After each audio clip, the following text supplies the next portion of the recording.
Hola, en este apartado vamos a hablar de las elecciones municipales.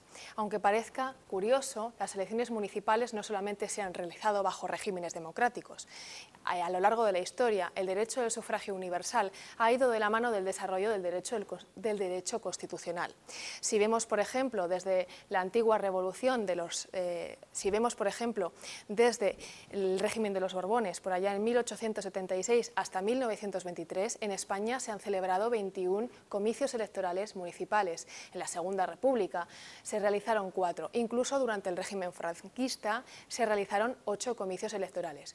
Instaurado ya el régimen democrático en España, las primeras elecciones municipales se realizaron en 1979.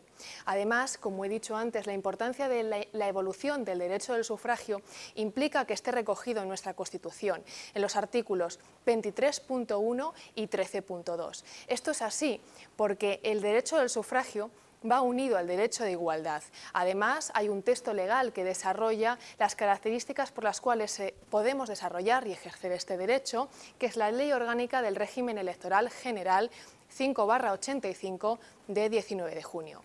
Hay que tener en cuenta una característica, que el cuerpo electoral es el primer órgano democrático. Y esta característica es muy importante porque va a dar legitimidad a todos los órganos del Estado, incluso dará legitimidad a las futuras o posibles reformas de nuestra Constitución. Sobre los derechos, de la importancia de que sea un sufragio universal, libre, igual, directo y secreto, lo que nos quiere decir con esto es que nos iguala en condiciones, característica fundamental que en otros regímenes, por ejemplo, no teníamos. Entre las características que se nos pide para poder ejercer nuestro voto es ser ciudadanos españoles mayores de 18 años. Las causas de incompatibilidad para poder no ejercer el voto no son muy restrictivas. Por ejemplo, una de las causas que puede ser para que te restrinjan el derecho al voto es, por ejemplo, estar condenado por rebelión o por actos terroristas. Pero la mayoría de las veces no es así. Si tenemos en cuenta también que al ser ciudadanos tenemos este derecho asociado a nuestra nacionalidad y a nuestra ciudadanía, se nos asigna este derecho político. Este derecho político no lo sufren, por ejemplo, no lo tienen los ciudadanos extranjeros. Los ciudadanos extranjeros, para poder ejercer el voto en las elecciones municipales, se basa en el principio de reciprocidad del artículo 13.2. Otra característica que es fundamental para que podamos ejercer el voto es que debemos estar obligatoriamente censados, es decir, debemos pertenecer como ciudadanos de este país para poder ejercer el voto. Una vez habladas de las principales características del derecho del sufragio, vamos a pasar a hablar brevemente sobre cómo podemos ejercer nuestro voto con garantía, con transparencia, con objetividad. Y para ello hacen falta que se cumplan unos elementos básicos. Y para eso es necesario que hablemos de la administración electoral. La administración electoral se compone principalmente de 3 órganos: las juntas centrales, las mesas y secciones y la oficina del censo electoral.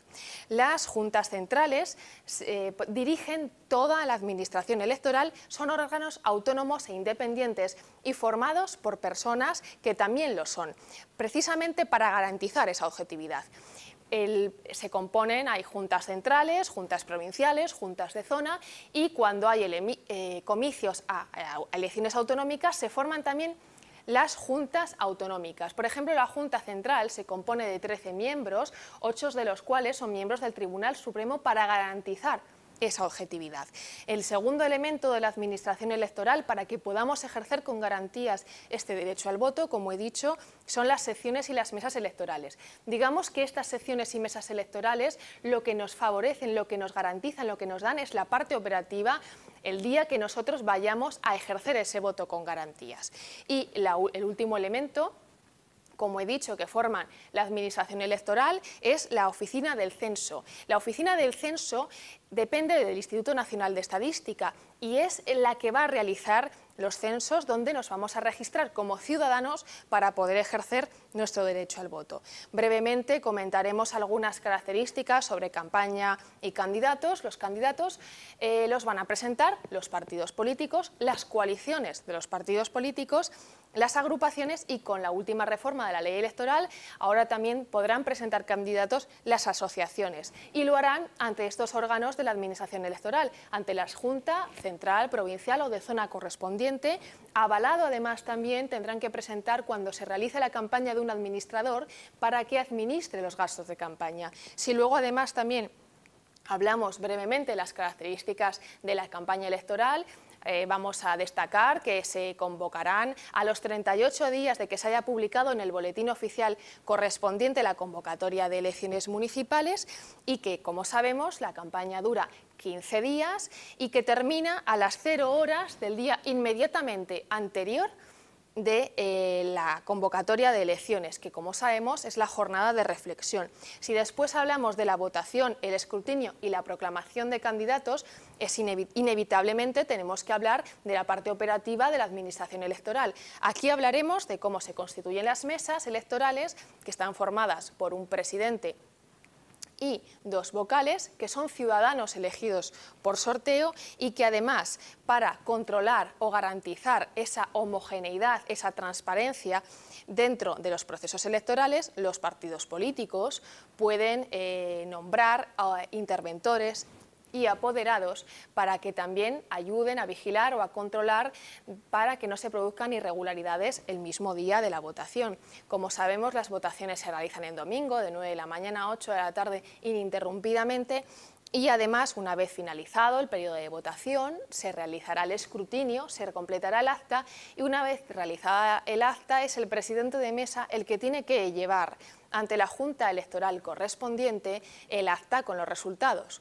Una vez se han recogido los resultados, a los 3 días se publicará por parte de la Junta Central en el boletín correspondiente los resultados. Si hablamos inevitablemente de elecciones municipales, tenemos que hablar, para terminar, del sistema electoral que se rige en nuestro país. ¿Qué es un sistema electoral? Un sistema electoral es un mecanismo mediante el cual se transforman los votos en escaños. ¿Qué significa esto? Que para que podamos transformar los votos en escaños necesitamos 2 elementos fundamentales que hay en todos los sistemas electorales. Y esos 2 elementos son, el primero, la circunscripción electoral y el segundo es la fórmula electoral.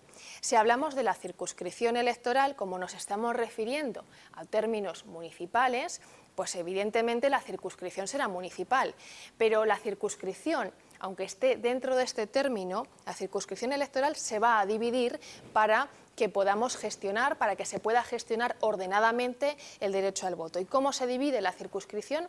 Es importante conocer que se divide en secciones. Estas secciones están formadas por de 500 a 2.000 electores, a los cuales se les asigna una mesa por cada término municipal como mínimo.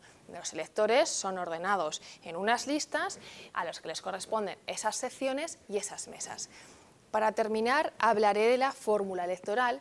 Como sabemos, las fórmulas electorales, hay 2 tipos de fórmulas, las que tienden a la creación de sistemas mayoritarios y las proporcionales. En nuestro país, como sabemos, la Ley Orgánica del Régimen Electoral General señala que nuestra fórmula es proporcional y utiliza para el reparto de escaños de los concejales la Ley D'Hondt. Esta ley, además de repartir los escaños